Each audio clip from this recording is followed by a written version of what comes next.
நூல் வெளியீடு 10th Tamil book.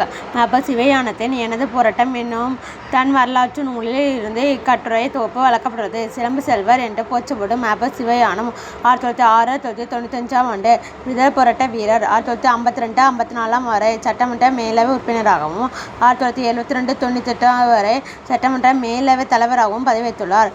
தமிழரசுக் கழகத்தை தொடங்கியவர். வள்ளலார் கண்ட ஒருமைப்பாடு என்னும் இவருடைய நூலுக்காக 1966 ஆண்டு சாகித்ய அகாடமி விருது பெற்றார். தமிழரசு திருத்த நிலம் சென்னை தராஜரிலும் இவருக்கு சிலை அமைந்துள்ளது. மெய்கிருத்தி, கோபுரகேசரி, திருப்புவன சக்கரவர்த்தி என்ற பட்டங்களை கொண்ட 2ஆம் ராசராச சோழனது மெய்கிருத்தி ஒரு பகுதி படமாக உள்ளது. இவருடைய மெய்கிருத்திகள் 2. அதில் ஒன்று 91 அடிகளை கொண்டது. அதில் 16 முதல் 33 வரையான அடிகள் பாடப்பகுதியாக தரப்பட்டுள்ளன. 1ஆம் ராசராசன் காலந்தொட்டு மெய்கிருத்திகள் கல்லில் வடிவமைக்கப்பட்டுள்ளன. மெய்கிருத்திகளை கல்லின் முதல் பகுதியில் மன்னரை பற்றி புகழ்ந்து இலக்கிய நயம்பட எழுதின வரிகள். இவை புலவரால் எழுதப்பட்டு கல்தச்சரால் கல்லில் பொறிக்கப்பட்டன.